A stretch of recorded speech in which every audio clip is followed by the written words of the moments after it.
Mas pinadali na ang pag-renew ng driver's license sa bansa.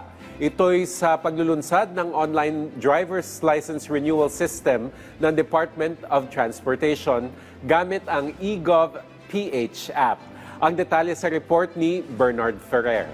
Mula Cavite, nagtungo pa si Ramir sa tanggapan ng Land Transportation Office sa Quezon City upang ipa-renew ang kanyang driver's license. Anya, kung may mas mabilisan ang proseso, hindi niya na kailangang bumiyahe ng malayo at gumastos ng malaki, hindi lang sa pamasahe, kundi pati na rin sa oras. Hindi na ako magbibihis, di wala nang pamasahe.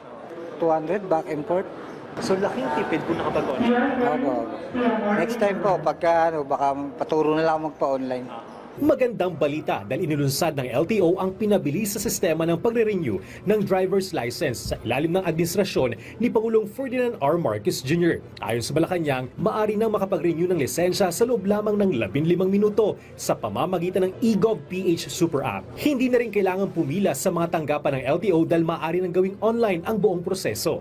Kabilang din sa mga serbisyong ito ang Online Driver's Education Program at Telemedicine. Patunay lamang ang programang ito na sa ilalim ng Marcos administration, hindi imposible ang pagbibigay ng mas mabilis at mas magaan na serbisyo para sa bawat Pilipino sa ilalim ng bagong Pilipinas.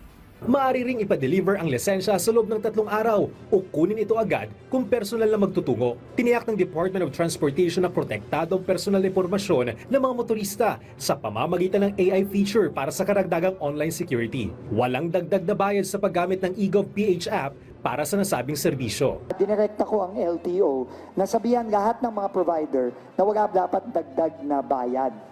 May mensahe naman ang kalihim sa mga fixer. Maghanap na kayo ng ibang pagkakakitaan. Huwag nyo nang pagkakitaan yung mga kababayan natin. At huwag nyo nang abusuhin yung mga kababayan natin. Kasi dahil sa online driver's license renewal, hindi na kayo kailangan. Bernard Ferrer para sa Pambansang TV sa Bagong Pilipinas.